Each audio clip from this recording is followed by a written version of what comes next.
ჩვენი ტაძარი მაცხოვრის ამაღლების სახელობისაა, მე-11 საუკუნისაა და ზუსტად არის ცნობილი მოხატულობა 1140 წელს მოიხატა მიქაელ მაღლაკელის მიერ. სვანეთში ძირითადი ბევრი ტაძრები გვხვდება რამოდენიმეჯერ გადახატული და ეს ყველაფერი პირვანდელი სახე არის, რაც ამ ტაძარში არის შემონახული. ჩვენი ტაძრის ერთ-ერთი მთავარი ხატი ეს არის დემეტრე პირველი.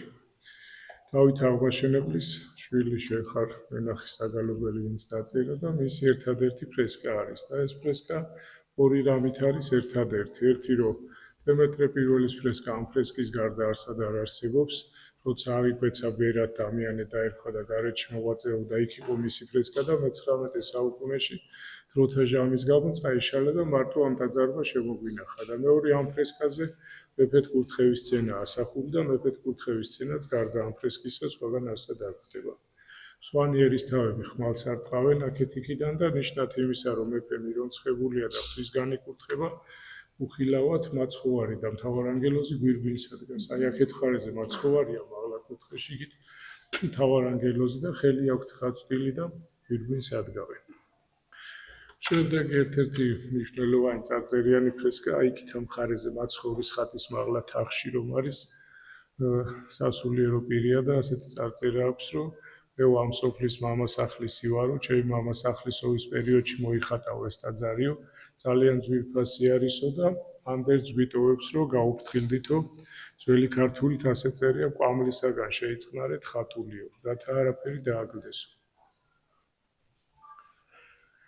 ეს ხატები, ძველი ხატებია, იქით მთავარანგელოზი რო არის მე-13 საუკუნის ხატია, ეს მაცხოვრის ხატი ჩვენ სამთვალიან მაცხოვარს ვეძახით, მარჯვენა მხარეს თუ დააგვირდებით ორი თვალი აქვს, ორჯერ არის მოხატული, შიდა მხატვრობა მე-10 საუკუნისაა და გარე მხატვრობა მე-12 საუკუნისაა.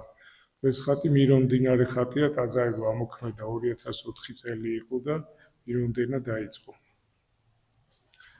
აქეთ ეს ჯვარცმის ხატი არის და მე-13 საუკუნისაა.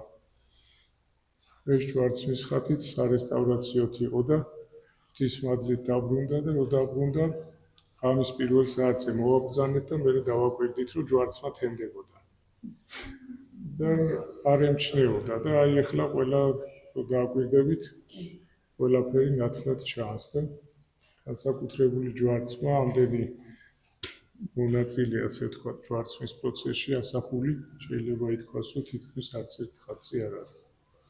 აქეთ მაცხოვრის ხატიც მე-13 საუკუნისა არის.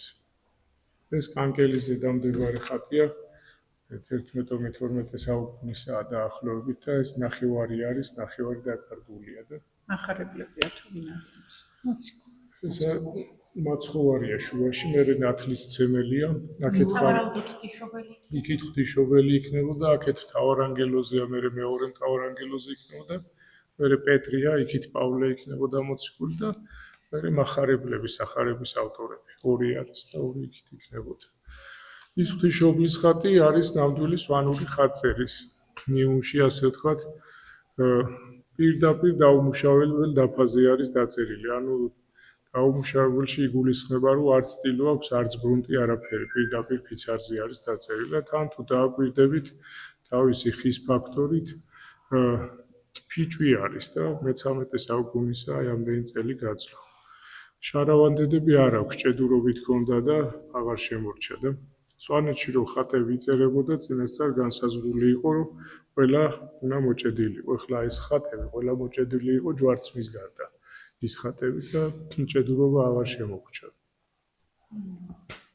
იქით ამბიონზე რო არის, ის მე-10 საუკუნის წმინდა გიორგის ხატია. მაღლა კუთხეში თუ მიანათებთ, ნახევთ, რომ როგორ არის დანახშირებული, ცეცხლშია ნაპოვნი და ასეთ მდგომარეობაში იყო მთლიანად და გაიწმინდა და გამოჩნდა და წმინდა გიორგი და წმინდა თევდორე არის.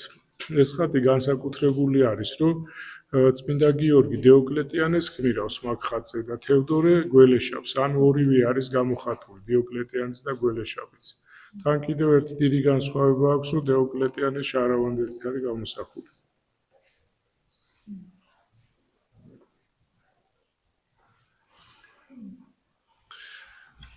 იქით დიდმოწამე ეკატერინეა ის და ბარბარე. დიდმოწამე ეკატერინეს თავარანგელოზე მოწამის გვირგვინს ადგავს.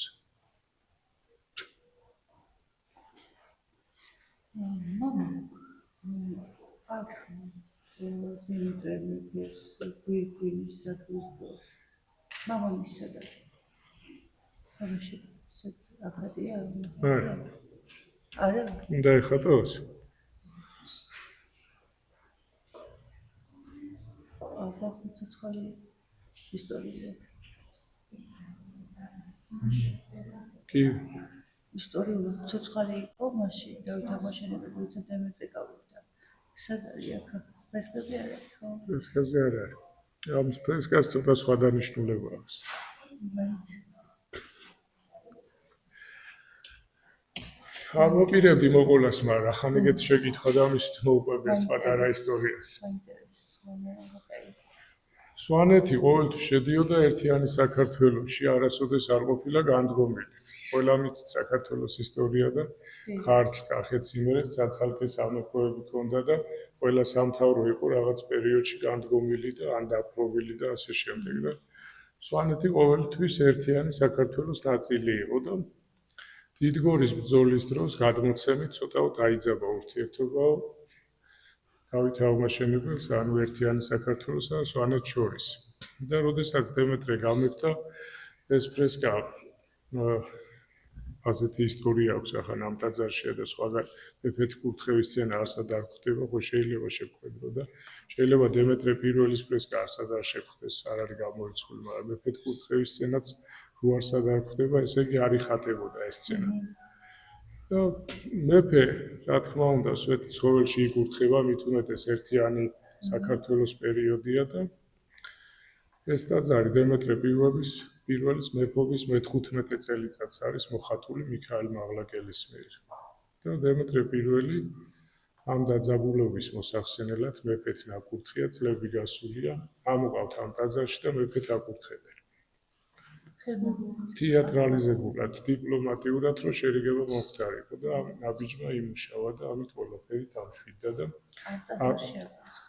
თანაც იმერელი მხატვარიც აღნიშნავს სავარაუდოდ მაღლაკელი იმერეთიდან იქნებოდა და ეს მაღლაკელიძე იქნებოდა. მაღლაკი ადგილია იმერეთში და შესაძლოა და სავარაუდოდ მიქაელ მაღლაკელი მეფის კარის მხატვარია, იმიტომ რომ დემეტრეს კურთხევის შემდეგ აგზავნიან იმ მხატვარს და მერე იხატება ტაძარი, მანამდე მოუხატავია. და მერე გამოისახება დემეტრე პირველიც. და მეფეთ კურთხევის სცენაც და ასეთი ბრძენი წინაპრები ყავდა, ასეთ დიპლომატიურმა ნაბიჯმა იმუშავა და ეს განხეთქილება ჩაცხდა და დღემდე სვანეთი არასოდეს არ ყოფილა გამოყოფილი ერთიან საქართველოს და ერთადერთი კურთხია, რომელიც ერთიანი საქართველოს განუყოფელი ნაწილად იყო ყოველ ნებისმიერ საუკუნეში.